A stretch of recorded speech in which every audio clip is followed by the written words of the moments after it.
Assalamualaikum warahmatullahi wabarakatuh. Perkenalkan, nama saya Suntara, calon guru penggerak angkatan 11 dari Kabupaten Bandung Barat. Di video kali ini saya akan melaksanakan diseminasi terkait pelaksanaan aksi nyata modul 1.4 tentang budaya positif yang sudah saya laksanakan di sekolah saya, yaitu SMA Negeri 2 Sendangkerta. Pada diseminasi ini, saya mendiseminasikannya kepada rekan guru di sekolah saya. Tapi kali ini saya tidak sendiri, saya ditemani dengan rekan saya, Ibu Luciana Oktariani. Selamat menyaksikan. Ibu sekalian, mari kita dengarkan diseminasi atau penyampaian materi yang akan disampaikan oleh dua CGP kita, Pak Suntara dan Bu Luciana Oktariani. Tempat dan waktu kepada beliau dipersilakan. Bismillahirrahmanirrahim. Assalamualaikum warahmatullahi wabarakatuh. Asa sepi ya. Betul. Assalamualaikum warahmatullahi wabarakatuh. Waalaikumsalam. Sebelumnya saya ucapkan terima kasih pada Bapak Kepala Sekolah, Bapak Wakil Kepala Sekolah, Ibu Wakil Kepala Sekolah, Bapak Ibu guru semua yang telah berkenan hadir pada acara diseminasi aksi nyata modul 1.4 tentang budaya positif pada program guru penggerak angkatan ke-11 di Kabupaten Bandung Barat. Nah, jadi hari ini saya dan Bu Lucy mohon izin pada Bapak Kepala Sekolah, Bapak Wakil Kepala, Ibu Wakil Kepala, dan kepada Bapak Ibu guru semua untuk menyampaikan diseminasi terkait aksi nyata dan pemahaman konsep tentang modul 1.4 di program guru penggerak ini. Jadi di penilaiannya, mohon maaf, Bu Lucy, saya sampaikan dulu sebentar. Di penilaian itu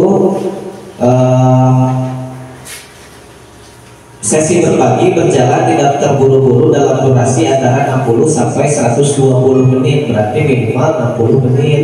Nah, tapi nanti supaya tidak boring, tidak jenuh, kita tanya jawab saja, karena berkaitan dengan sudah pernah diseminasi dari CGP angkatan 8, angkatan 9 dan 10 sebelumnya, Ibu Susi dan Bapak Dian. Jadi mungkin Bapak Ibu sudah memahami juga tentang materi di budaya positif ini. Nah, jadi intinya kita melakukan aksi nyata ini memaparkan apa yang sudah dilakukan dan pemahaman konsep di modul 1.4. Nah, yang pertama perkenalan sudah. Ini tadinya membuat PPT seperti ini untuk jika diseminasinya melalui daring atau webinar, karena akan ada guru-guru dari sekolah lain. Catat ada foto itu saran kami pilih sembunyi kan. Nah, yang kedua, sebelum memulai diseminasi, mohon maaf, mau diizin Pak, ada.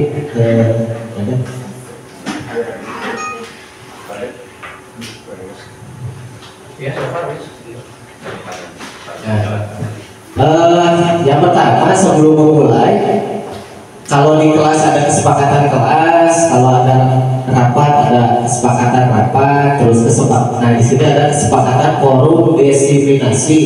Di sini saya mau menggali dulu, bukan dari saya, bukan dari Bapak, mungkin, tapi dari semua peserta. Ini perlunya apa nih kalau kita di forum diseminasi, mau seperti apa nanti kegiatannya? Yang pertama sudah ada contohnya, saling menghargai pendapat. Ada yang masukkan yang keduanya? Yang keduanya apa untuk kesepakatan kita hari ini? Kondusif. Kata-kata awal atau akhirnya kondusif pada saat kegiatan. Kondusif pada saat kegiatan. Kondusif Pada saat kegiatan. Nah, berarti tertib, Bu. Berarti banyak yang bersikap tertib aja dulu, tertib aja ya. Kalau tertib cenderung pas diem semua. Iya. Jadi gimana? Jangan diem, oh ya kelihatan apa tuh? Kondusif beda. Tuh, kondusif ya, iya udah kondusif. Ketika ada pertanyaan, aktif mau berpartisipasi gitu. Oh, aktif berpartisipasi. Iya. Iya. Kondusif lagi kondusif aktif lah. Jadi gimana? Aktif berpartisipasi. Tentang waktu berbicara ada tentang waktunya berapa menit Oke, oh, iya. Jadi dibatasi gitu. dibatasi Iya. singkat Iya. batas waktu berbicara Batas waktu. Menyampaikan pendapat. iya maksudnya Abdi nyarios Iya. berlaku nggak memberikan apa pendapat atau segala macam itu ada durasi waktunya ditentukan berapa menit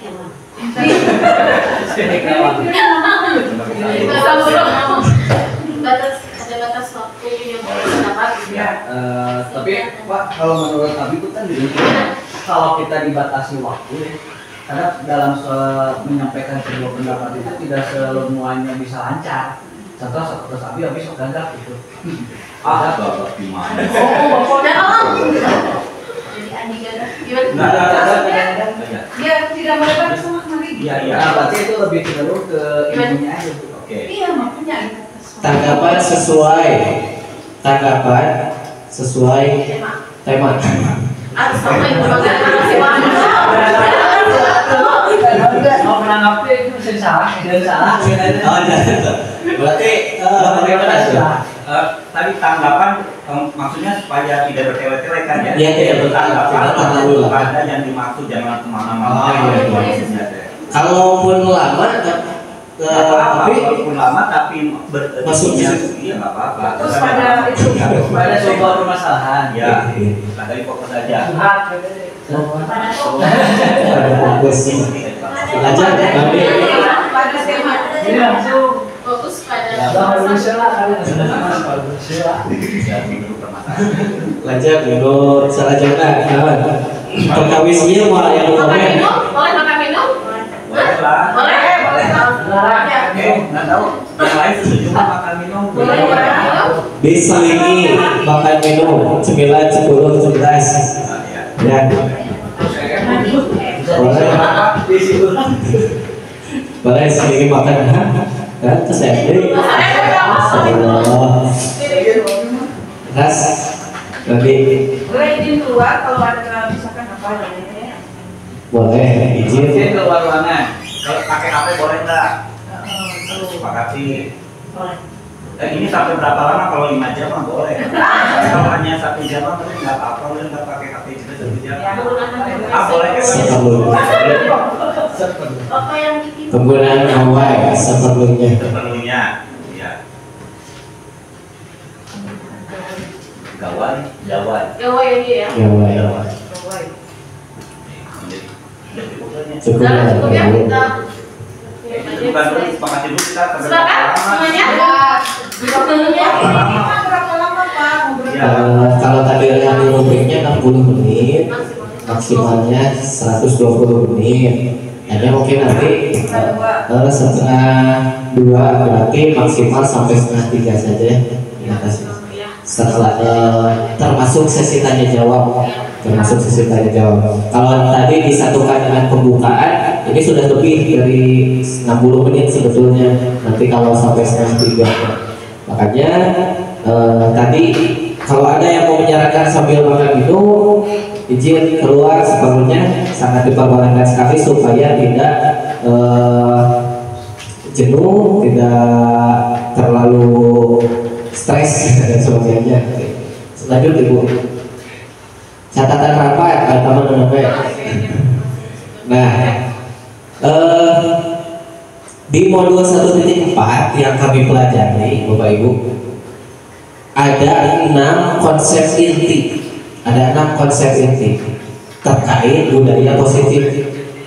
Jadi 6 konsep inti ini ketika diolah, maka kesimpulannya seorang guru yang baik harus memiliki kemampuan dalam mewujudkan budaya positif di sekolah. Budaya positif tersebut dapat dijalankan dengan menerapkan konsep-konsep inti seperti yang pertama disiplin positif, yang kedua motivasi perilaku manusia. Jadi pemahaman tentang motivasi perilaku. Kemudian pemahaman tentang keyakinan sekolah atau kelas. Ini saya akan sampaikan poin 1 sampai 3 dan nanti akan dilanjutkan oleh Bu Lucy poin ke-4 tentang kebutuhan dasar manusia. Kemudian poin ke-5 tentang posisi kontrol restitusi. Agar gimana nyebutnya ini harus hati-hati. Yang ke-6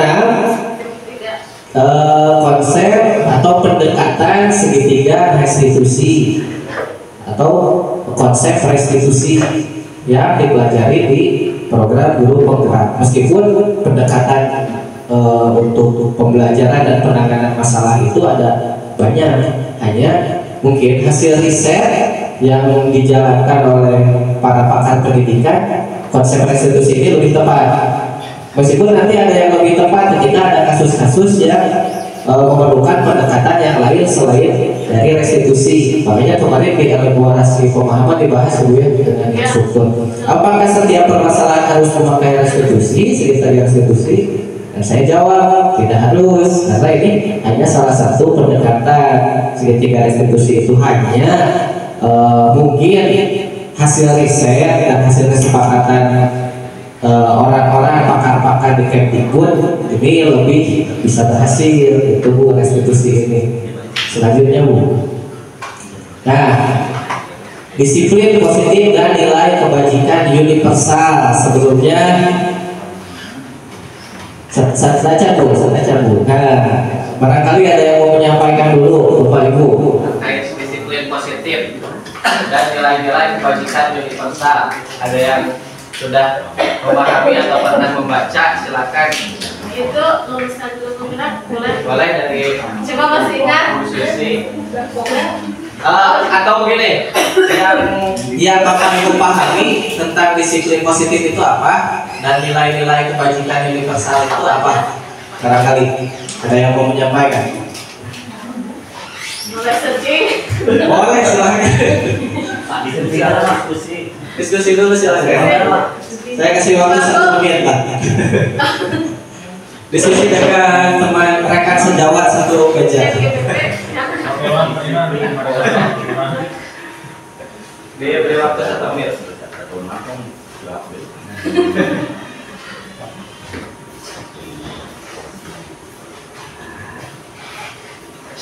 Sudah dapat. Searchingnya sudah dapat. Yang sudah dapat saya di grup ya. Kayak searching semua kelas kita langsung ini kan Pendapat. Pak menggali pendapat dulu kan beda kan. Jadi Boleh searching udah. Saling menghormati antara pendidik saling menghormati antar atau dan pemimpin. pemimpin. Pendidik dengan itu maksudnya ke disiplin positif. Disiplin positif. Apa tadi yang pertamanya kata Bu Maite? Saling menghormati. menghormati antara anak dengan pendidik dengan pemimpin.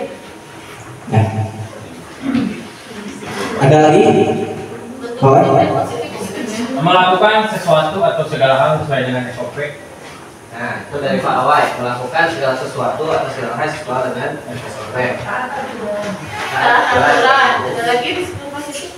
Tadi Kalau dari saya, membeda dia tinggal namanya. Ini mah insting aja. Sebenarnya dari disiplin. Disiplin positif dan nilai kebijakan universal bisa kita kebajikan sehari universal di sehari-hari. Gampang sih sebetulnya mah. Yang pertama tepat waktu masuk kelas. Yang kedua pada saat masuk kelas kita tanggung jawab terhadap profesi itu aja. Terima kasih kita semua. Hubungan dengan guru ya? Iya, jadi Mungkin ya? kadang gini, punten gitu, mah dia pengalaman Abi pribadi, mau Abi ngairah secara ngobrol dengan Mas Anies, kadang kita datang telat, punten padahal Abi telat gitunya, datang ke sekolah, sudah datang ke sekolah ada di kantor, nebeng heula, ngobrol heula, seperti Abi kan ngopi heula, ngarokok heula gitu. Kan itu udah memberikan contoh yang negatif untuk siswa-siswa sampai datang ke ruang guru. Pade, punten kayak Pade salah Pade, pelajaran bapak kelas kenapa ya urut dan cenderung. Nah, itu otomatis kan udah menunjukkan nilai negatif, disiplin negatif ya Bu ya. Terus yang kedua, pada saat tanda kelas, mood kita lagi bad mood, kita kadang-kadang udah cepet aja satu buku, harus beres 2 jam, hebat. Nah, itu udah dari siswa itu udah ada penilaiannya negatif. Mungkin itu adalah Pak yang lebih siap. Sudah dicek.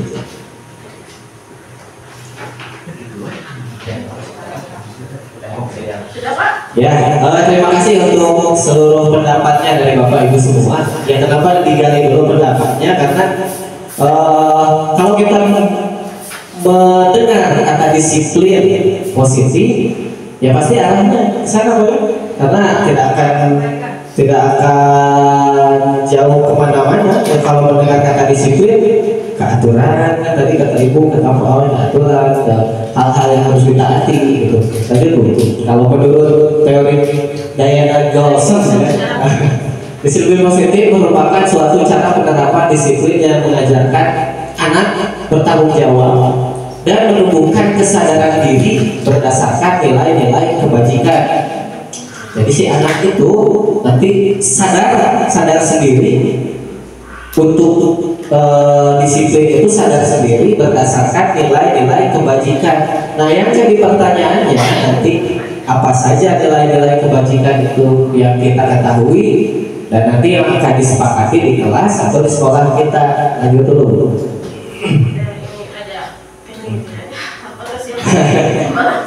Disiplin positif lebih ke arah disiplin diri yang dapat mengontrol diri dalam melakukan segala tindakan. Tetap tadi sama dengan jawaban Bapak Ibu, arahnya tetap ke sana. Terus, disiplin diri dapat membuat murid memahami dan menyadari berdasarkan motivasi internal, bukan akibat paksaan, pujian ataupun hukuman. Nanti ada di teori motivasi kan yang 3 itu. Jadi lebih bagusnya nanti anak itu kita pun selaku pengajar juga yang tumbuh itu motivasi intrinsik. Jadi bukan berdasarkan orang melakukan gitu tes ya dihukum atau ingin dipuji, tapi lebih ke sadar diri intinya itu. Selanjutnya Bu. Nah, nilai-nilai kebajikan dari 6 institusi atau organisasi. Nah, sebelumnya saya ingin tanya dulu nilai-nilai kebajikan, contohnya apa saja nilai-nilai kebajikan? Ya, mangga dari Bapak Ibu. Tadi sebetulnya sudah kesinggung tadi, ada saling menghormati. Terus apa lagi nilai-nilai kebajikan? Tanggung jawab, kejujuran, rasa bersyukur, ya bersyukur. Apa Bu? Ya sebanyak-banyaknya. Percaya diri. Bapak-bapak mandiri, terus keadilan, toleransi, guru bahasa Indonesia sorry. Sportif, ya. Terus ada lagi nilai-nilai kebajikan, istiqomah, sakinah, kerja kayak ini. Lanjut Bu. Nah, kalau kita kerucutkan di kurikulum Merdeka ini, nilai kebajikan yang dianut pada kurikulum Merdeka sudah tercakup di dalam 6 karakter atau dimensi profil pelajar Pancasila. Yang pertama, beriman dan bertakwa kepada Tuhan Yang Maha Esa. Yang kedua, mandiri, berkebinekaan global, bergotong royong, kreatif, bernalar, kritis. Itu di sini dari 6 dimensi ini nanti ada sub elemen lagi kan? Beriman dan bertakwa kepada Tuhan Yang Maha Esa dan berakhlak mulia. Sub elemennya nanti ada akhlak kepada alam, akhlak kepada sesama manusia, akhlak kepada Tuhan. Tadi pertama ya, terus akhlak kepada alam, akhlak kepada rekan, Ya sesama manusia. Sesama makhluk hidup. Alam. Nah itu. Tadi di awal judulnya kan menurut 6 institusi. Nah ini menurut Kemdikbud. Nah ini untuk Ini dari IBOM Premier Years Program. Ini nilai kebajikannya ini katanya toleransi, rasa hormat, integritas, mandiri, dan seterusnya. istiqomah mungkin maksudnya ke komitmen. Ya, kalau istiqomah tadi kalau di 6 profil belajar Pancasila, kalau menurut saya sudah mencakup ini Bu, sudah mencakup sebuah istiqomah sudah masuk ke akhlak. Selanjutnya Bu, Bu ini bisa diperbesar lagi Bu. Yang di pojok. Terus bukan ke sana, ke kiri. Panah atas bawah. Panah atas bawah ya itu. Yaitu. Nah, kalau menurut 9 pilar karakter Indonesia Heritage Foundation atau IHF, ya Bu, bahasa Inggrisnya gimana? Nah ini nilai kebajikan seperti ini: cinta Tuhan dan segenap ciptaannya, kemudian kemandirian dan tanggung jawab, kejujuran, amanah, diplomatis, hormat dan santun, dan seterusnya. Selanjutnya, kalau menurut petunjuk seumur hidup ini dari jurnal Lifelong Guru Belajar kalau nggak salah. Nah, nilai kebajikannya ini keterampilan hidup dan petunjuk hidup bisa dibaca. Ya. Nah, kalau menurut 7 Essential Virtues,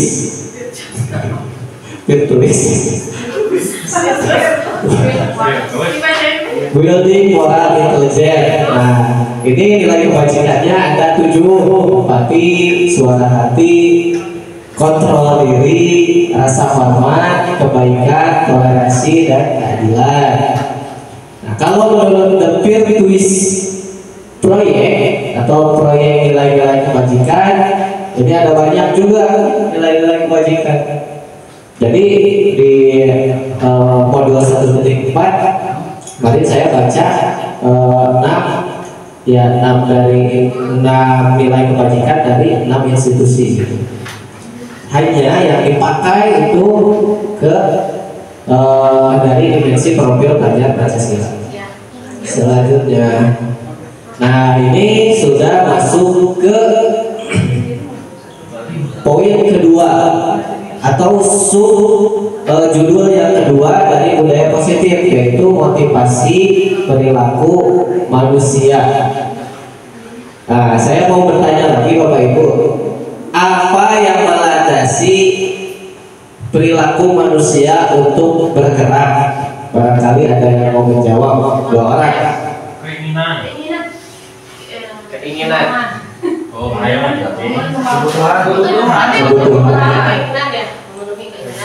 motivasi untuk memenuhi keinginan. Yang kedua, memenuhi kebutuhan.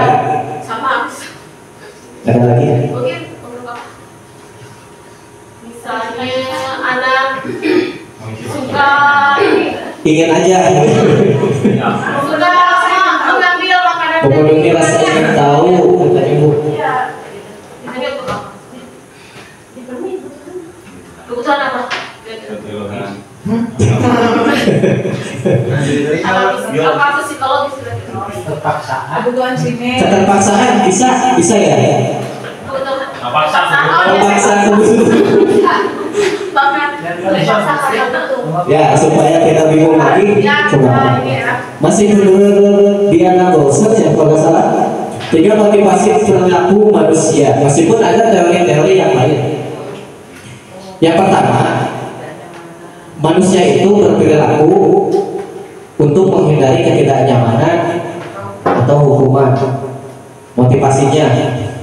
Kemudian yang kedua, untuk mendapatkan imbalan atau penghargaan dari orang lain. Yang ketiga, untuk menjadi orang yang mereka inginkan dan menghargai diri sendiri dengan nilai-nilai yang mereka percaya. Yang tadi yang nilai-nilai kebajikan yang tadi. Ketika kita mau menjadi baik, berarti harus seperti awal, berarti masuknya ke motivasi yang ketiga. Tapi kalau misalnya siswa kita melakukan diam di kelas itu karena takut dihukum, berarti masih masuknya ke yang pertama. Kemudian ada siswa kita yang belajar itu karena ingin ranking 1, berarti masuk ke nomor 2. Ya, kita lanjut saja. Tujuan dari disiplin positif adalah menanamkan motivasi yang ketiga pada murid-murid. Jadi intinya tujuan dari disiplin positif yang tadi adalah menanamkan motivasi yang ketiga tadi pada yang ketiga, supaya muncul dari dirinya sendiri, tidak karena paksaan, tidak karena ingin diberi hadiah juga. Itu menurut teori ini. Nah, yang mereka inginkan menghargai diri sendiri dengan nilai-nilai yang mereka percaya. Ketika murid-murid kita memiliki motivasi tersebut, mereka telah memiliki motivasi intrinsik. Yang tadinya motivasi intrinsik jadi timbul dari diri sendiri. Selanjutnya bisa dibaca sendiri oleh Bapak Ibu. Kita lanjutkan lagi. Nanti di-share saja. Nah, baru saya mau bertanya lagi. Menurut Anda dari ketiga jenis motivasi tadi, motivasi manakah yang saat ini paling banyak mendasari perilaku murid-murid kita? Bukan murid Anda, Pak Anda udah tahu ya begini. Murid-murid kita di sekolah. Nomor 1 sama nomor 2. Itu berarti mendasari perilaku murid-murid Andi di sekolah. Tidak salah. Jelaskan. Mana yang betul? Yang pertama sama yang kedua. Boleh Ibu dulu, jelaskan. Menurut saya Bukan lagi ya, motivasi itu. anak masih yang itu untuk biasanya mereka itu berbuat berperilaku untuk menghindari ketidaknyamanan atau hukuman. Misalkan contohnya, kamu harus bawa ini ya besok. Itu bukan kesadaran Pak, tapi mereka membawa itu biasanya kami ternyata dihukum, kena sanksi. Gitu. Terus kemudian mereka misalkan kalau pengen saya mau minum ranking 1 ya seperti kami, karena mereka kan biasanya ranking tinggi mas pengen hadiah atau imbalan dari orang tuanya. Ya, terima kasih. Buat Ibu ini, tepuk tangan dulu. Ada lagi dari Bapak-bapak saudara? Ya, boleh. Boleh? Oh, boleh. Saya nggak setuju sama bullying ya. Kalau menurut saya yang paling banyak berarti harus 1, nggak boleh 2, 1 dan 2. Jadi kalau menurut saya yang paling banyak itu yang nomor 2. Kalau yang nomor 1 tuh ada tapi nggak banyak. Soalnya sekarang banyak siswa yang nggak takut lagi sekarang mah. Di MPS sekarang udah nggak takut, banyak. Jadi lebih banyak itu karena imbalan, jadi kelihatannya itu kalau menurut saya. Soalnya sekarang kalau pertama itu karena alasannya siswa merasa terpaksa takut ya. Jadi sekarang mah kadang-kadang dulu kan kita kalau nggak ngerti MPS takut ya. Sama yang baru pakai Ketinggalan. Oh iya, jadi lebih banyaknya itu nomor 2 kalau menurut saya. Ya, baik. Terima kasih Bu Eli, Pak Haji sudah menyampaikan atau mengutarakan pendapatnya. Berarti ketika kita sudah tahu motivasi murid-murid kita, berarti nanti akan ada langkah bagaimana cara mengatasinya. Dan bukan di forum ini mungkin lagi. Karena memang si tante kadang-kadang sudah tahu kendalanya apa, tapi bagaimana cara mengatasinya itu perlu proses yang panjang, perlu proses dan pemikiran, terus pergerakan juga, itu pergerakan gitu. Selanjutnya Bu, nah ini poin terakhir yang saya sampaikan tentang keyakinan sekolah dan kelas. Tidak lama yang saya sampaikan, nanti biar nanti sesi tanya jawabnya lebih panjang. Untuk keyakinan sekolah atau kelas, silakan dilanjutkan Bu. Jadi guru berperan dalam mewujudkan terbentuknya keyakinan sekolah atau kelas dengan adanya kesepakatan antara guru dan murid. Kita tunjukkan dulu di kesepakatan kelas. Jadi harusnya di awal semester atau tahun ajaran baru itu, dan mungkin sudah wali kelas itu sudah menjalankan semua tentang keyakinan kelas, tapi bahasanya nih ada yang keyakinan, ada yang kesepakatan, ada yang peraturan. Apa bedanya keyakinan kelas, kesepakatan kelas, peraturan kelas? Barangkali ada yang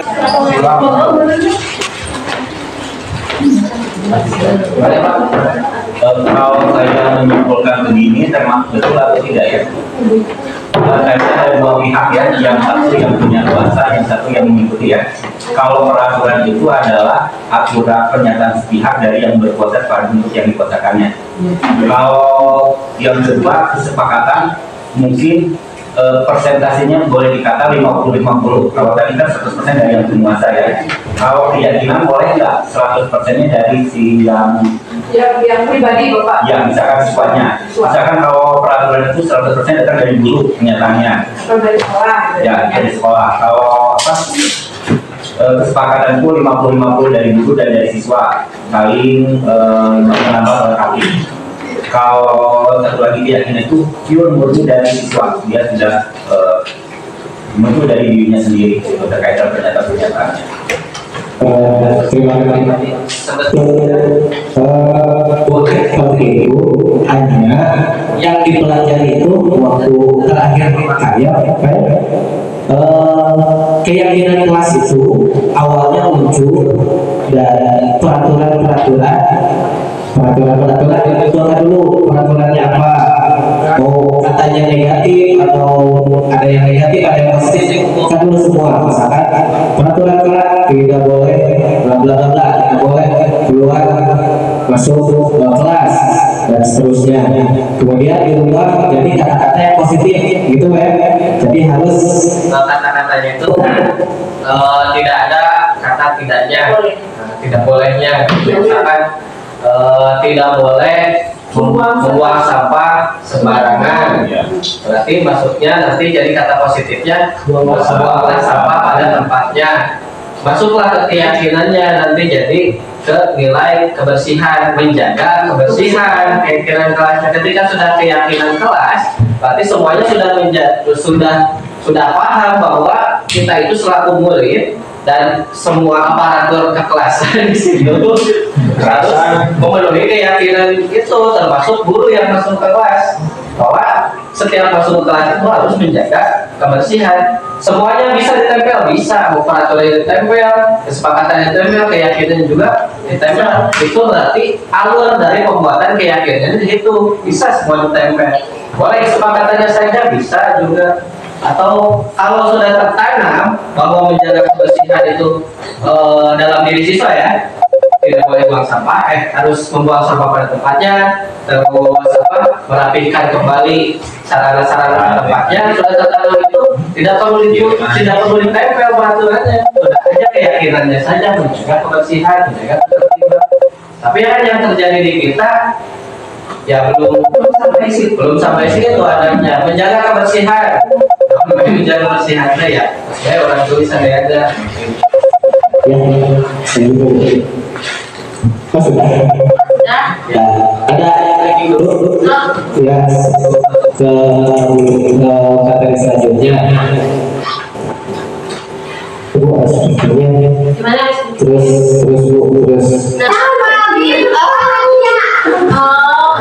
Bahagia, saya bahagia hari ini bisa bertemu dengan bapak-bapak, ibu semua. Semuanya sangat hebat, menginspirasi kita semua. Terima kasih dari saya dan akan dilanjutkan oleh Bu Siti untuk materi selanjutnya. Aduh, udah diolih. Ibu, 15 menit lagi ya. Jadi pokoknya semangat ya. Terus Terus habis pas ICS itu hampir kira-kira 10 menit deh di kebutuhan dasar manusia. Jadi tadi sudah dijelaskan ya bahwa motivasi dasar perilaku manusia itu tadi ada 3 kan, penghargaan, imbalan, sama ada motivasi intrinsiknya ya. Jadi dari dalam dirinya ada kesadaran diri. Tapi ada juga didetailkan lagi, dijelaskan lagi kebutuhan dasar manusia yang mendasari perilaku itu adalah di selain hal itu ya. Bisa disebutkan mungkin ada yang masih ingat? Sih? Oh tidak ingat. Kalian mungkin kebutuhan dasar manusia ada berapa? Ada 5. Oh Pak Haji ada 5. Apa saja Pak Haji? Ada banyak. Gimana bertahan hidup? Terus apa lagi? Ayo. Kebutuhan finansial. Kebutuhan finansial. Bertahan hidup nggak itu kebutuhan finansial kira-kira? Masih masuk ya kebutuhan karena ke itu ya bertahan hidup. Oh makan minum ya. Sampai 5 Ya ada lagi? Kebutuhan dasar manusia apa? Kasih sayang. Kasih sayang. Kasih sayang. Tempat tinggal. Rasa nyaman kata Bu Susi. Kurang juga ya? Tempat tinggal, tempat yang aman. Tempat tinggal yang aman. Terus ada lagi? Kebebasan. Kebebasan. So, Penguasaan. jadi ya ada yang benar ya? Kebetulan tadi benar kasih sayang masa diterima, penguasaan, kebebasan dan kesenangan. Nah kalau kita lihat ada murid kita yang melakukan masalah, ada dasarnya memenuhi kebutuhan dasar manusia, tapi mungkin caranya itu tidak efektif ya, bukan cara yang baik, misalnya untuk kebebasan atau kesenangan atau kasih sayang, yaitu butuh kasih sayang. Dan lagi, nah ini coba saya mau mengajukan pertanyaan. Ibu Kania ada Ibu Puspa ya, tidak Puspakannya. Guru kelas 8 sedang bingung menghadapi ulas salah satu murid di kelasnya Tommy. Beberapa anak telah mengumpulkan Tommy yang seringkali meminta bekal makan siang mereka dengan paksa. Jika Anda menghadapi situasi seperti Ibu Kania, apa yang Anda lakukan? Dan kira-kira alasan Tommy melakukan hal itu apa? Boleh mengungkapkan pendapatnya. Kalau Anda seperti Ibu Kania akan melakukan hal apa pada Tommy? Dan kira-kira Tommy itu kenapa bisa berbuat seperti itu? Ya, ada yang mau berpendapat? Kalau sebagai pemimpin, khususnya mungkin ya. Ayo. Kalau sebagai bukannya mau melakukan apa? Kalau saya jadi ya, pada saat menghadapi ulang murid yang bernama Tommy, kerap kali dia meminta paksa bekal makan temannya. Mungkin saya untuk pertama kali mungkin diberi, tapi temannya tidak semua diberi dulu sedikit, masing-masing dari temannya sampai kemudian kalau misalkan terus-terusan dia melakukan hal seperti itu, mungkin saya berikan pengertian kenapa Tommy cari dulu permasalahannya, kenapa dia suka meminta paksa ke temannya, apakah dia tidak membawanya atau dia merasa kekurangan. Ya, seperti itu. Kira-kira alasan Tommy menurut Ibu kenapa dia bisa melakukan hal itu? Saya sih bukan Tommy. Alasannya mungkin dia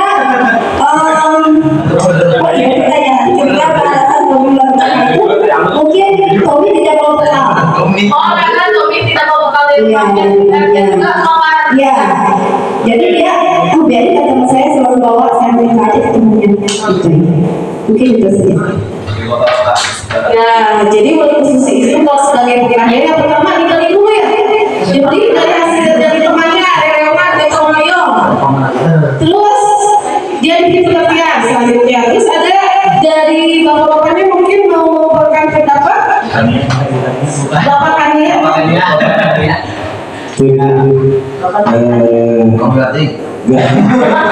Ini ya, teman-teman masuk tanah kalau saya baca dari kasus seperti ini, sebetulnya ini kasusnya real ya.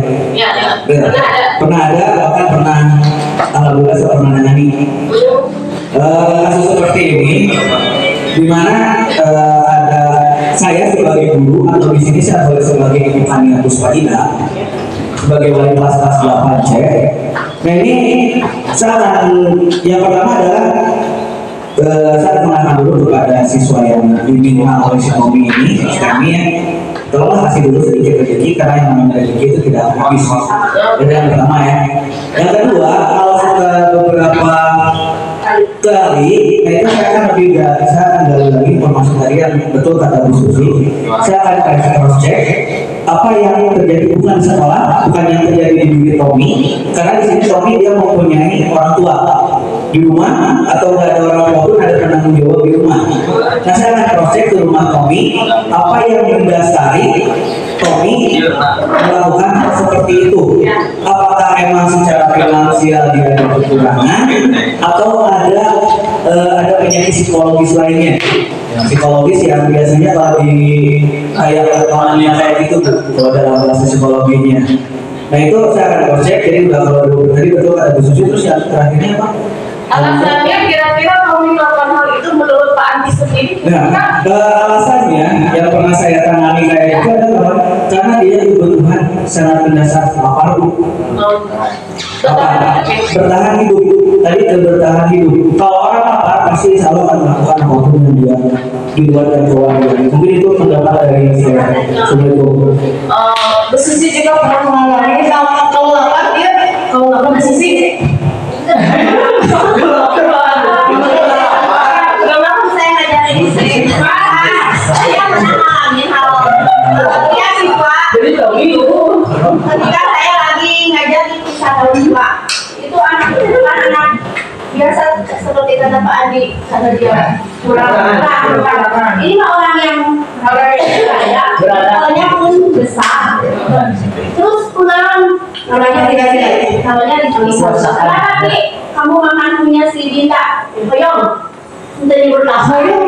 Menyebut apa? Menyebut dia tidak punya, dia bilang hoyong. Jadi kayak itu dia gitu.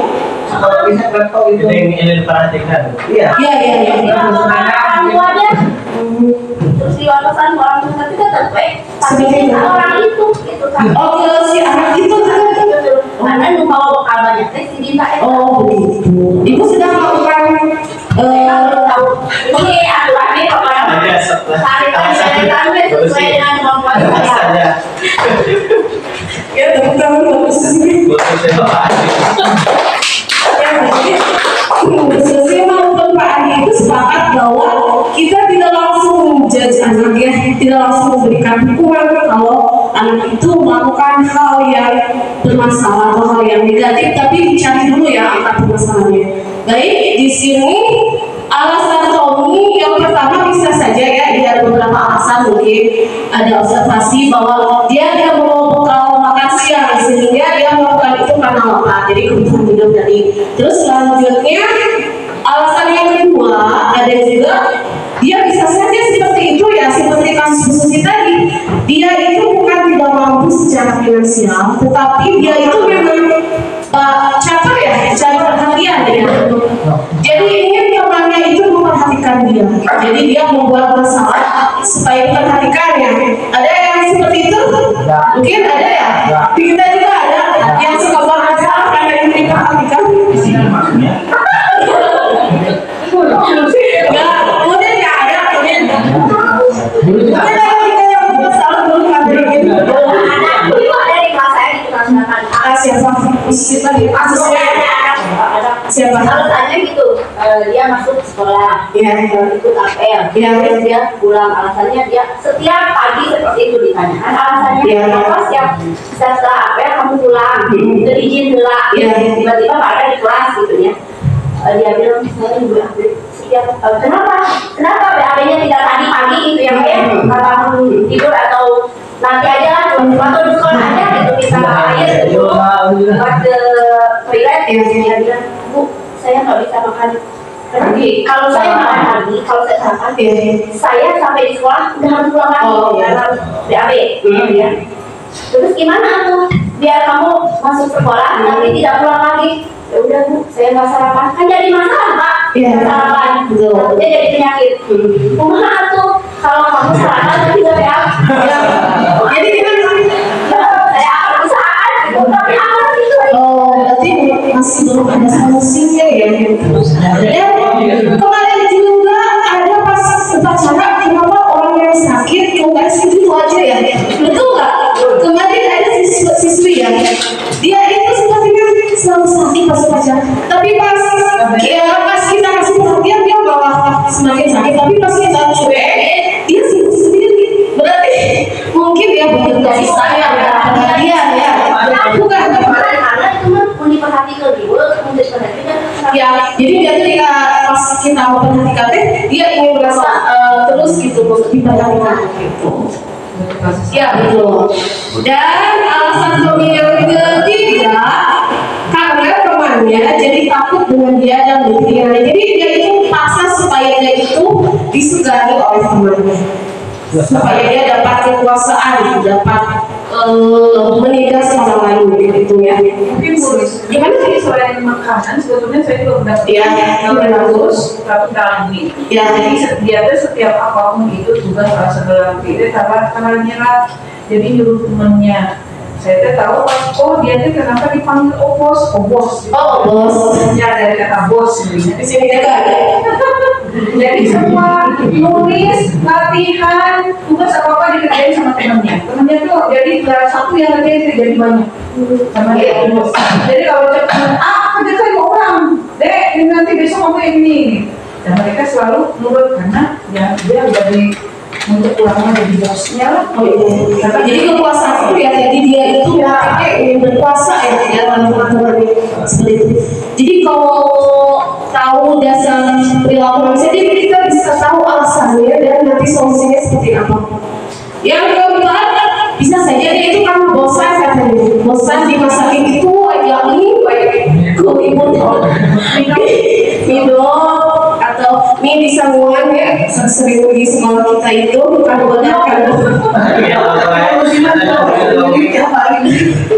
Nabi pun yang makan pan untuk bertahan hidup betul kan alasan yang kelima ya karena Islam katanya dia itu senang kalau misalnya temannya di sini ada sedikit itu suka ada yang murid itu nampak senang membuat orang itu nangis misalnya dia nangis itu kalau melihat dia itu tersiksa gitu. Ada juga ya yang seperti itu ya. Kita suka lihat ada dia siswa yang melempari batu atau melempari apa ke teman korbannya, dia sedikit ya kalau kita itu ya. Terus lanjut, nah ini adalah posisi kontrol pizza yang beres. Jadi ada 5 posisi kontrol institusi. Jadi guru itu umumnya mengontrol siswa itu bisa sebagai penghulu, pembuat rasa bersalah, teman, pemantau, dan manajer. Nah saya mau tanya satu-satu dulu ya. Menurut ibu bapak yang sering ibu bapak lakukan dalam mengontrol siswa, mengontrol tindakan siswa itu biasanya sebagai apa guru? Coba boleh sebagai apa? Kalau saya insya Allah ya kalau nggak insya Allah guru hukum tidak, guru membuat masalah, merasa bersalah tidak, guru sebagai teman bisa, kemudian guru sebagai pemantau juga, kemudian kadang-kadang juga guru sebagai manajer. Jadi guru itu sebagai teman, pemantau, dan manajer yang diantara itu. Kalau Susi yang lebih dominan yang sering dilakukan sebagai pemantau terlihat atau terlihat seperti netizen ya pemantau. Bagi kalau untuk saya ya biasanya saya itu dari nomor 3 dulu ya, teman dulu karena siswa itu lebih cenderung kalau sekarang itu cenderung apa ya dewasa lebih cepat ya, kayak di cepet asakna. Dari teman saya langsung ngajeng nih loncat ke nomor 5 sebagai manajer. Dari teman ke manajer saya mau manajemen apa dia yang pikirkan psikologisnya, setelah itu kita pantau hasilnya seperti apa. Jadi Bapak itu pertama pendekatan sebagai teman dulu ya. Sebagai teman, karena kita akan apa sih untuk menggali apa sih akar masalahnya, plus minusnya dari siswa. Setelah kita dapatkan, otomatis kita sebagai manajemen psikologisnya sebagai manajernya. Dari manajer ini kita pantau hasilnya. Jadi apakah yang saya sampaikan itu berhasil atau tidak? Berarti teman, manajer, lalu sebagai pengawas. Ini ini ya. Ketika menindak atau ketika ada permasalahan di siswa, kita menanggapi atau memberi konsekuensi kemudian itu biasanya sebagai teman, sebagai penghukum atau sebagai pengawas teman membantu manajer.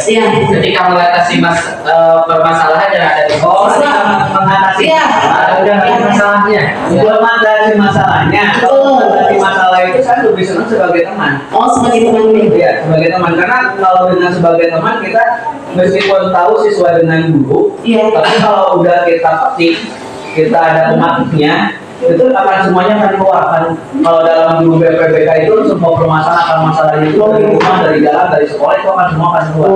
Jadi sebagai teman. Kalau Pak Ade setuju dengan kami sebagai teman sama. Best friend murid ya. Fadila sebagai apa? Teman juga. Umi boleh mengeluarkan pendapatnya jika menghadapi masalah. Biasanya Umi memposisikan sebagai apa kepada murid? Kalau saya penghukum, kayaknya saya bukan di penghukum. Ya, itu sekali Umi melembut di penghukum. Saya sebenarnya lebih ke ini sih, lebih ke biasanya kalau saya nanya anak yang bermasalah, pasti ditanyanya tidak langsung ke permasalahannya. Misalnya kesalahan dikorek dari dipancing dari belakang keluarga. Mungkin bisa masuknya ke nomor 5 mungkin. Itu manajer ya. Kalau Bu Maya mungkin singkat saja ke sebagai apa kalau tidak begitu depan, jadi bukan sebagai teman ya, biasanya sebagai apa kalau Bu Maya menghadapi anak yang bermasalah? Sampai seperti itu sih. Kalau dekatkan sesuai jadi ngelunjak katanya Pak Andi. Nanti kita bahas ya itu. Kalau pencitra nomor 3 Bu. Sebagai teman juga ya memposisikannya. Misalnya sama Bu lebih ke teman. Berarti di sini kebanyakan memposisikan diri itu teman dulu ya, pendekatan secara personal kepada murid ya.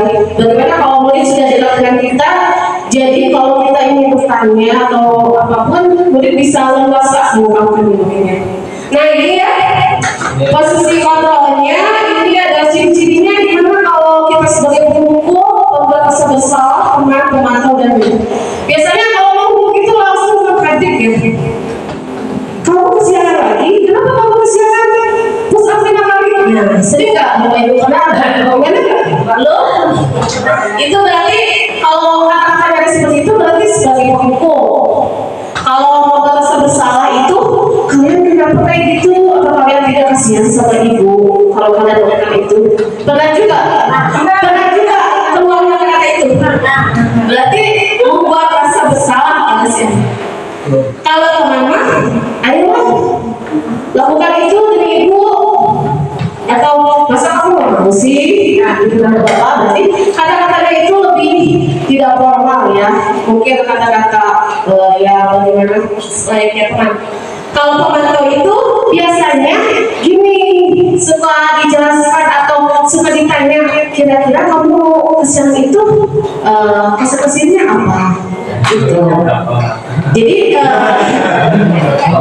biasanya saya tidak tahu kesininya berarti kamu nanti terlambat juga kan kalau istirahat karena kamu terlambat masuk kelas, berarti kamu juga terlambat istirahat. Nah, mungkin kalau pemantau itu dijelaskan dulu, sama-sama tahu konsekuensinya. Kalau manajer, nah manajer itu menggunakan segitiga restitusi ya. Jadi divalidasi dulu. Gimana? Masalah bahasa itu ya anak yang Gimana? ya terus saya memakai segitiga Restitusi. Dengan cara yang pertama ada restitusi itu adalah menstabilkan identitasnya. Jadi restitusi itu kadang-kadang sudah kita lakukan, hanya saja tidak belum tahu teorinya. Seperti tadi, kalau dari Pak Andi, dari Bapak Ibu semuanya dulu, sebetulnya udah masuk ke manajer, cuma belum tahu teman posisi kontrol sebagai teman gimana, manajer gimana. Semuanya bisa dilakukan. Ya. Semuanya bisa dilakukan, tapi ada yang paling baik. Kata ahli bahwa yang paling baik itu katanya sebagai manajer. Kalau sebagai teman katanya nanti si anak itu jika tidak dibantu atau jika tidak dipenuhi keinginannya, mungkin saja dia akan merasa kecewa pada guru. Jadi kalau sebagai teman itu anak itu enggak.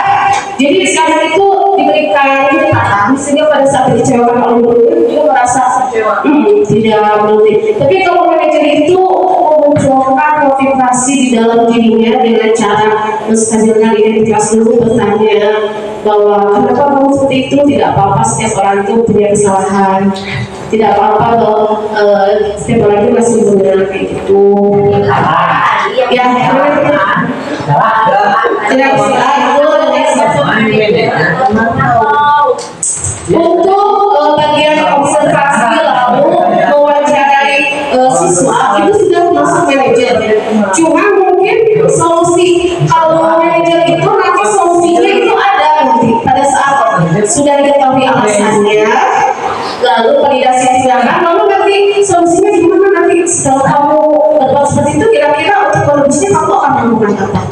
Jadi begitu, jadi ada solusi yang dihasilkan yang munculnya harus dari si anak itu sendiri. Itu mungkin itu tidak lanjutnya ya. Sedikit. Jadi ini sebetulnya tidak ada yang salah di posisi kontrol ini, karena saya yakin semua pernah melakukan di posisi ini. Yang paling harus kita lihat dampak kepada muridnya. Iya betul. Kenapa posisi manajer paling baik nanti akan dibahas oleh dulu sih, karena dampaknya nanti si murid bisa mengevaluasi dirinya sendiri dan bagaimana cara memperbaiki dirinya, muncul motivasi intrinsik dalam dirinya. Betul. Jadi begitu kenapa manajer itu seperti kata itu katanya yang paling baik dilakukan karena motivasinya bukan dapat kasih sayang atau penghargaan, tapi memang muncul dari dalam diri anak itu sendiri untuk berubah ya. Lanjut. Jelasnya? Langsung saja. Ya langsung saja ya. Di sini. Ada kasus. Ada kasus. Di mana? Tanggal sedikit ya sedikit lagi. 1445. Ya karena segitiga sisi mungkin. Di sini kontrol restitusi sudah dilakukan, kasih diatanya oleh Pak Saudara juga ya Pak Saudara. Saya juga sudah dengan beragam kasus yang dialami oleh Anda, dimulai dari ada tahapan dari segitiga restitusi itu sebenarnya cuma ditampilkan bagaimana tahapannya pada saat kita melakukan segitiga restitusi itu. Yang pertama menstabilkan identitas. Jadi ini pada saat kita memanggil anak misalnya kamu tahu dipanggil di sini ya Bu, Ibu dapat laporan misalnya kamu sering bolos ya Bu, tidak apa-apa, misalnya setiap orang itu pasti punya kesalahan. Jadi kita distabilkan identitas dulu dari yang tidak sukses jadi sukses. Jangan sampai identitas anak itu jadi drop ya, jadi buruk dan negatif gitu.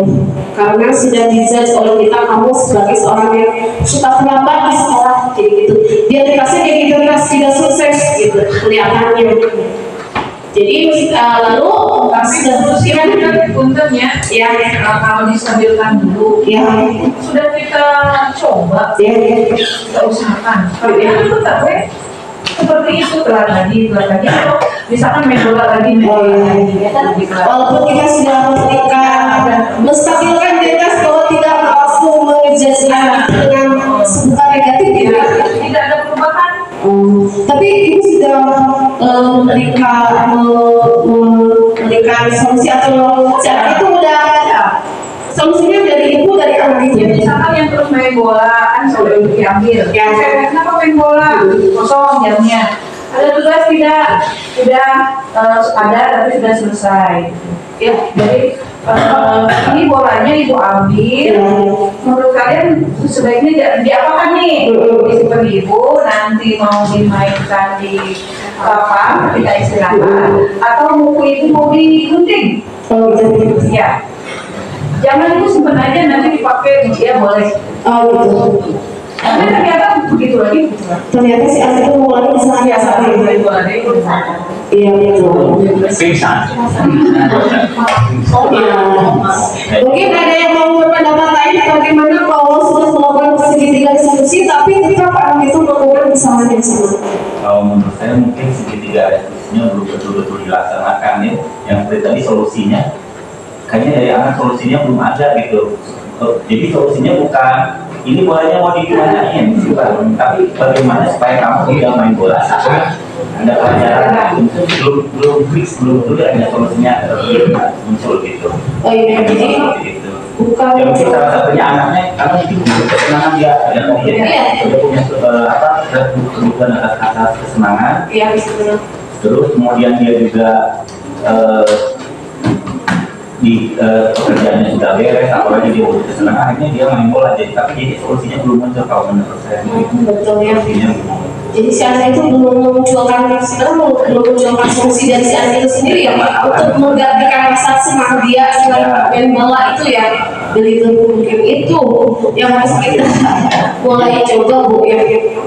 Jadi Bu, gimana? Boleh? Kebetulan urusannya dengan bola. Ya.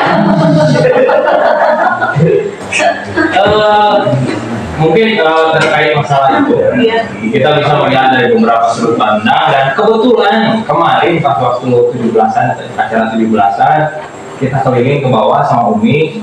Nah kan panas, ngantri di sana di rumah anak-anak. Terus kalau kita berbicara kayak studi kasus gitu. Nah kasih budak tekil, nah masalah sama Umi dibahas di sana terkait tadi main bola di kelas, di samping tadi jam kosong. Terus yang saya garis bawahi di sini adalah untuk anak-anak yang saya rasa itu mereka kelebihan energi. Itu yang pertama. Terus yang kedua, kalau kita berbicara sarana, mungkin mereka perlu apa yang namanya arena atau tempat untuk mengeluarkan energi yang berlebih itu. Karena kan kalau misalkan nulis 1 jam 2 jam, tahu sendiri kalau kita rasakan Bu, sekolah 9 tahun ditambah kuliah SMA, jika kemana nulisnya. Itu yang pertama. Terus yang kedua, kita berbicara teritorial. Nah, teritorialnya zona yang mereka zona di mana mereka merasa nyaman. Contoh, ruang lingkup kekuasaan mereka, walaupun di sekolah di kelasnya itu ada rajanya juga ya, kita katakan ketika rajanya otomatis keluar ke sana kemari. Nah, di kelas itu yang merupakan zona mereka yang merasa aman, dan zona itu mau bisa masuk kelas 8, kelas 8, namun kelas 7. Ya, jadi otomatis saya mah ini tempatnya di sini. Jadi ketika ada misalkan kesenjangan waktu, tenaga masih banyak, kita berbicara energi di sini, ya di sana dimainkan.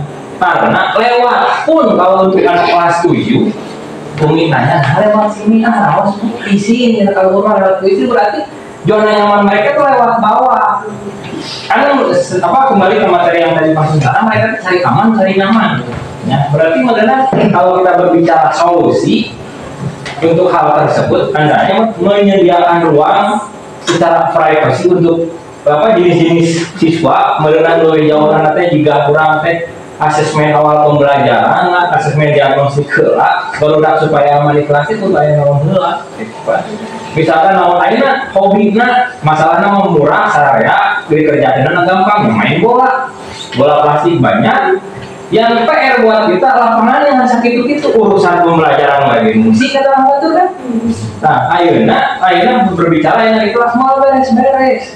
Dek dibunuh, dilarang istilahnya warung dilarang, tetap mereka sebagai manusia yang unik, mereka sebagai manusia yang berpikir. Ketika saya ingin mengeluarkan kesenangannya, kurang kan misalkan Pak adekku istrinya pulang usah cuy, kumaha orang istilahnya di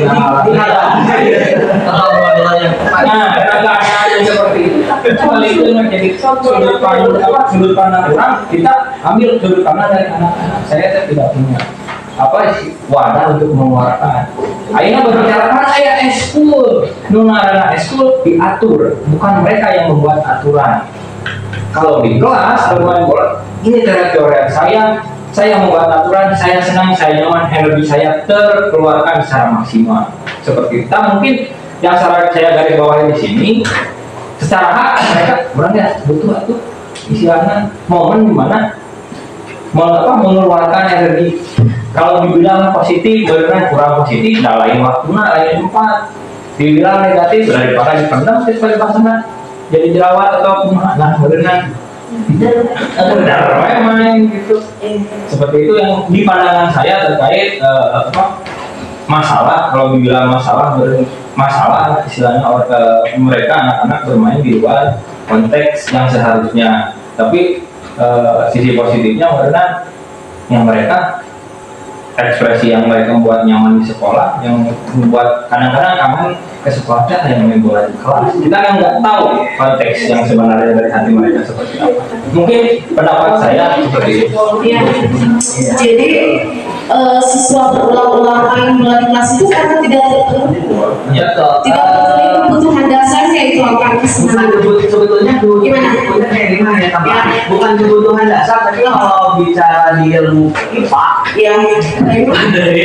di ilmu fisika di ilmu fisika, kemudian ada yang disebut dengan energi. Oh jadi Energi itu dalam definisi energi itu kan betul ini kalau salah maaf ya Pak. Tidak dapat diciptakan tetapi dapat dirubah dalam bentuk lain. oh sebenarnya Nah ini si siswa itu tadi betul kata Pak Awai, siswa itu mempunyai kelebihan energi nih. ya Kita tadi lihat fasilitas 13 rombel yang kita lihat notabene lapangan kandung-kandung gitu gitu. Sedangkan semua siswa rata-rata siswa laki-laki itu mungkin juga ada yang semuanya ingin ikutan gitu, karena saya lihat di dalam kelas itu yang main bola itu bukan hanya siswa laki-laki, kadang siswa perempuan juga ikut, karena itu energinya ini. Energinya ini yang belum dia ubah, karena kalau kita larinya mungkin kalau fisika perubahan energi itu bisa jadi energi gerak, energi listrik, energi cahaya, energi panas. kita dirubah ke energi. Nah ini energi gerak, mungkin untuk menghabiskannya si siswa ini kita ubah dalam energi gerak. Tadi itu ya Energi gerak ya sedang olahraga ini kayak gitu, karena kalau di lapangan pada saat jam betul. Jadi kalau tadi betul kata Pak Awai, kalau disebut negatif, disebut positif enggak, disebut negatif juga enggak. Ini hanya sebagai pelepasan dia tuh. Pelepasan energi mungkin itu lebih cenderung di situ. Oke, setuju sama Awai. Ada pendapat lain? Ini bukan pendapat. Oh iya, tanggapan Tadi kita kita selalu jadi siswa yang selalu jadi yang selalu kita yang selalu objek. Di sini ada nggak kira-kira kalau misalnya belum sampai ke sana, ada nggak bagian guru atau bagian sekolah untuk ini masalah ada apa sih dengan guru, ada apa sih dengan sekolah, gitu. Ada nggak di sini nanti kesananya? Untuk ini pasti tidak sisi untuk siswa, untuk kontrol guru terhadap siswa. Karena saya suka gini ya, waktu membahas masalah sampah yang Bapak, anak-anak harus bawa sampah pada tempatnya. Kita sudah ini sekolah udah mengajarkan gitu, udah menyediakan sampah. Kita yang harus ini ya, karena menjadi rumah sampah itu. Jadi nilai positifnya guru itu ketika ada main bola, lapangan ada. Oh, jadi solusi itu terpenuhinya dasar utama itu mungkin bisa juga dipenuhinya dari sekolah dulu ya. lebih cenderung lebih gampangnya gini Bu Lucy. Segala sesuatu itu akan sempurna kalau kita bicara filsafatnya itu ada variabel dummy-nya atau ada variabel pendukungnya, itu aja. Kalau udah variabel pendukungnya yang udah terpenuhi mungkin ya, jadi kita kalau sudah memenuhi kebutuhan siswa mungkin ya bukan hanya sekolah aja, tetapi dari gurunya. Dari gurunya juga, dari kitanya juga. Mungkin tadi yang itu kan kita tujuannya ke siswa nih. Nah, kata Umi itu apakah hanya siswa saja, tidak dengan gurunya atau dengan sebagai tim manajemen sekolahnya, yaitu pihak sekolah. Nah itu juga mungkin kalau sekitar ini sampai situ itu ya sampai situ. Cuma kita di sini ini mah yang tadi dari tambahan dari Umi ada enggak gitu. Nah, tadi saya tambahin kalau segitiga restitusi ini tercapai harus ada variabel dummy. Kalau dalam bahasa filsafat itu ada variabel tambahan yang dimana variabel tambahan ini nggak bisa dimasukkan, tapi ini sebagai pendamping. Itu aja. Jadi contoh paling gampang lah. Jangankan pelajaran kosong, gurunya nggak ada, guru telat masuk aja dengan namanya siswa mah duduk di kelas. Ya, jadi siswa kadang merasa dulu bosan di kelas. Betul. Jadi berisik atau bagaimana untuk mengeluarkan rasa kejenuhannya di kelas gitu. Jadi bagaimana? Tadi apa? Tadi ini jadi pembahasan yang memang tidak ada, berarti adanya menggunakan sekolah itu di guru ya, mau tidak mau gitu. Karena kalau saya ingat begini, saya dulu SMA, kemudian ada guru matematik, guru D. Itu kalau setiap ke kelasnya dia tepat waktu. Saya nggak tahu Bu Dede itu CGP atau dulu nggak ada dia sarjana atau dia PNS, saya nggak tahu. Yang penting dia masuk ke kelas. Pasti tepat waktu ya. Nah, tauladan itu yang sampai sekarang saya ingat. Jadi bagaimana proses itu bisa dilakukan oleh saya sendiri karena dulu ingat ke sana. Saya tidak ingat Bu Dede itu PNS, Bu Dede itu golongannya berapa, nggak tahu. Yang penting dia pas masuk ke kelas dia tepat waktu.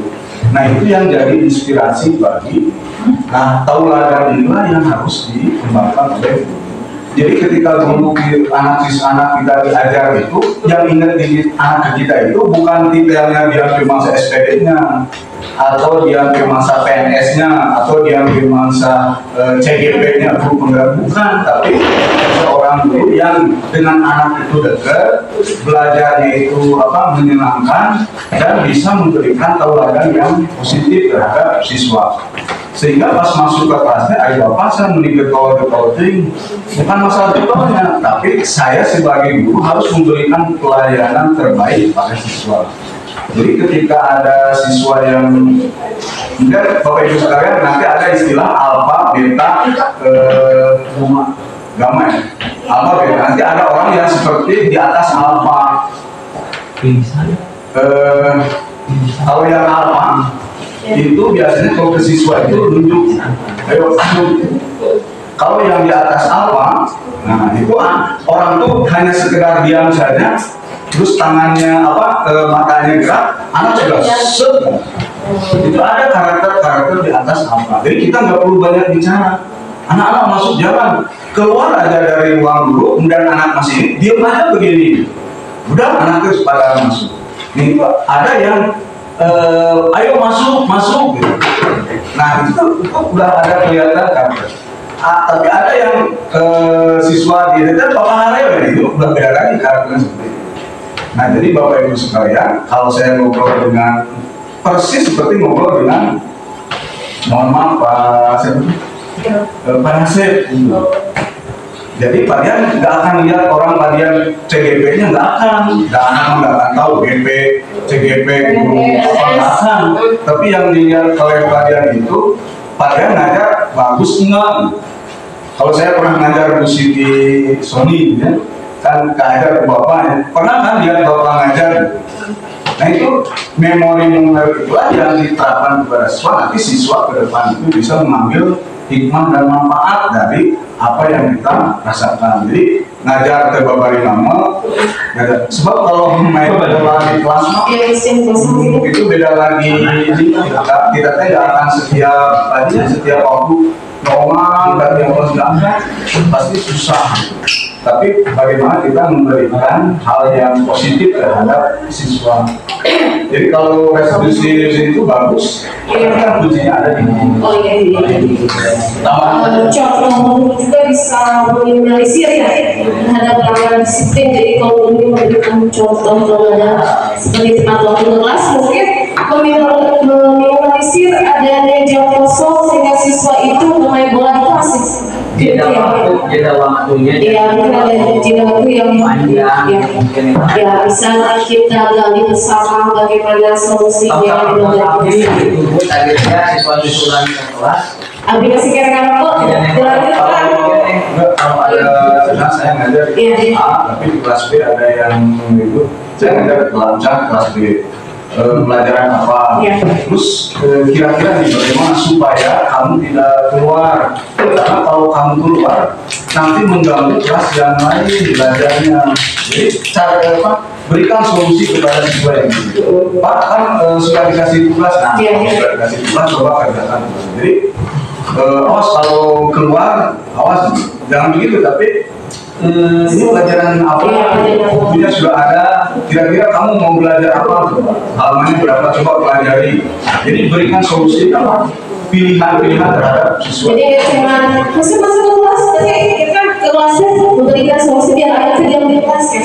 Jadi kayak cuma menyuruh anak tidak keluar kelas, tapi ada solusinya biar. Dan yakin itu kalau diberikan solusi begitu, anaknya pasti tidak buatnya hanya 5 menit. Iya. Pasti tidak akan. Kita juga ngajarnya apa? Bolak-balik juga kan kita juga harus ngajar di kelas itu. Tapi minimal anak diberikan solusi, diberikan pilihan supaya anak tidak supaya anak tidak keluar. Diberikan pemahamannya kalau kamu keluar kelas nanti mengganggu kelas yang lain yang sedang belajar. Jadi dikasih loncatan dulu. Oh saya bukan kalau keluar bukan mengganggu. Jadi diberikan apa tadi kayak. Dengan kebajikan ya. Ya. Itu mengenai ada permasalahan tadi. Dan yang kedua, langkah restitusi itu adalah memvalidasi tindakan yang salah. Jadi ini khususnya misalnya kalau ada yang salah menstabilkan identitas dia biar bukan identitas yang jelek tapi identitas yang baik atau sukses, lalu kita validasi kamu tindakan kamu itu sudah baik atau tidak. Jadi anak yang memvalidasinya tindakannya sudah baik atau tidak. Jadi setelah itu, misalnya kata anak tidak, aku itu bukan perbuatan yang baik. Jadi anak sudah tahu bahwa itu bukan perbuatan yang baik. Setelah itu barulah yang ketiganya menanyakan keyakinannya apakah sesuai dengan keyakinan kelas kita. Kata anaknya tidak Bu. Nah, menurut kamu yang sesuai itu seperti apa? Lalu solusinya untuk permasalahan kamu yang melakukan kesalahan itu mau bagaimana? Jadi begitu ya. Untuk segitiga restitusi tadi. Lanjut. Nah, gimana? Keyakinan kelasnya masing-masing kelas. Berbeda-beda ya. Iya. Terus kalau misalkan saya ada permasalahan dari kelas gimana? Iya. Mungkin saja bisa Hakim jadi kelas. Iya. Tapi kalau masalah itu terjadinya di kelas lain, anak saya hanya guru pelajaran hafal gitu ya. Ternyata tidak ada. Jadi kalau saya lihat dari kasus yang sudah dipelajari dulu, ternyata segitiga restitusi itu Pak bukan sama guru bapaknya tapi sama wali kelas dilakukan waktu itu sama walaupun misalnya Bu Susi yang menghadapi permasalahan saat dia belajar Bu Susi, tapi kelasnya adalah kelas yang luar biasa saya, tapi wali kelas yang menggunakan segitiga restitusi itu wali kelas saya yang saya sebagai wali kelas waktu itu seperti itu Bu Susi ya. Iya. Nanti kalau ada teman ya begitu. Misalnya saya mendapat laporan dari Bu Susi dari rumah itu, jadi Bu Susi lapor dulu ke kelas dan oleh kelas yang mengambilnya melalui segitiga restitusi itu. Seperti itu. Nah itu adalah materi yang sudah kami pelajari dan sekarang mau sesi dari tadi udah terjawab ya? Sudah terjawab ya? Jadi ya mau jawab apakah mau ada satu atau dua pertanyaan? Mungkin kalau misalkan tadi kan ada Ya, sok harus. Sebenarnya tadi misalkan ada masalah dengan guru tidak studi, ya.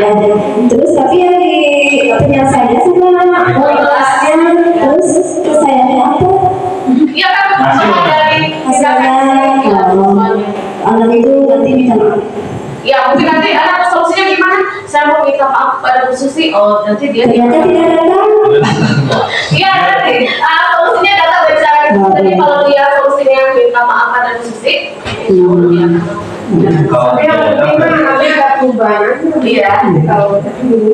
Kalaupun dia nggak minta maaf, dia udah berubah, itu berarti ya udah. Berarti harus ada sampel Pak, harus ada sampel satu permasalahan yang bisa diselesaikan. Ya kemudian anak itu sadar sendiri, tapi diketahui sama kita gitu. Oh boleh. Mungkin kita pernah tadi belum cari siapa? Tapi gini, Saya menurut sih, ya. perubahan itu bukan artinya kalau saya ya, bukan perubahan gitu.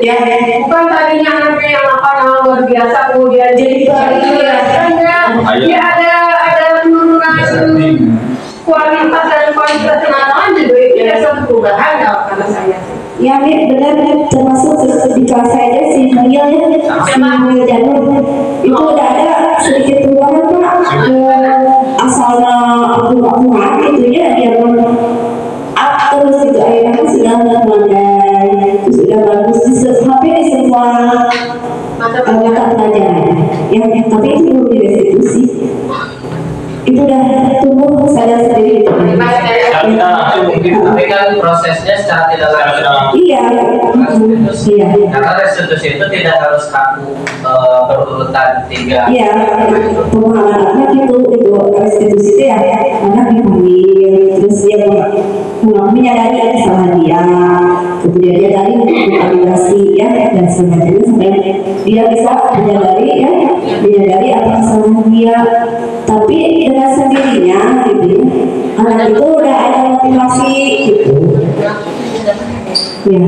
Dan setelah itu pertanyaan sih setelah anak menemukan solusi misalkan minta maaf, tapi anaknya tidak minta maaf ya, karena dia merasa itu bukan keyakinan dia. Nah kalau balik lagi ke materi Pak Sukandi, Pak Sindara tadi, yang namanya keyakinan itu anak sudah secara secara kesadaran sendiri melakukan itulah ya. Misalkan anak sudah tidak buang sampah sembarangan, berarti anak pasti kalau sudah merasa itu merupakan keyakinan diri, dia pasti melakukan.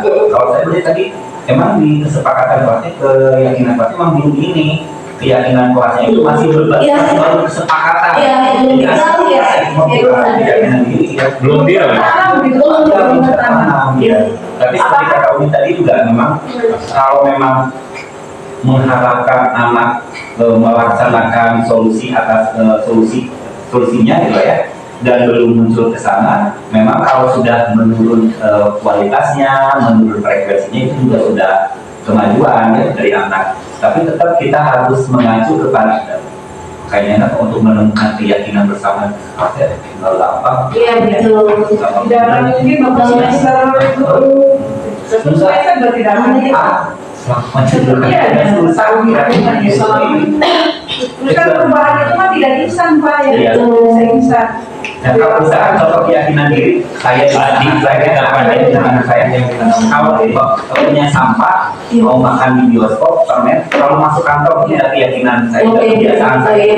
Jadi kalau di anak-anak semua kebiasaan yang sudah dilakukan, berarti sudah muncul keyakinan diri. Kalau memang di kelasnya keyakinan dirinya, keyakinannya itu meminta maaf gitu lah.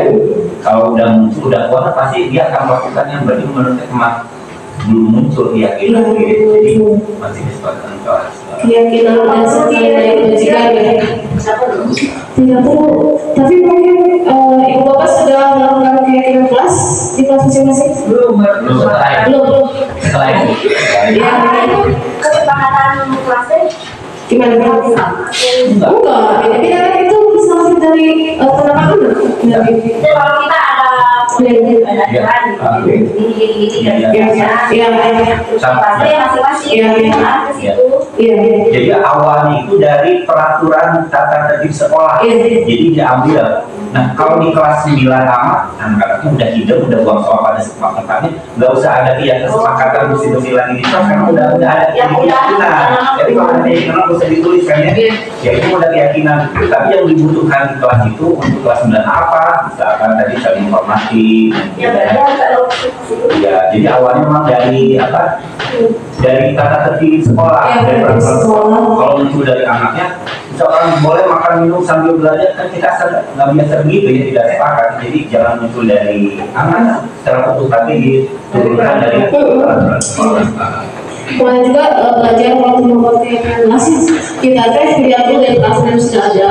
Terus nilai-nilai kebajikan apa yang mau kita ambil gitu. Jadi sama-sama bisa lebih jujur.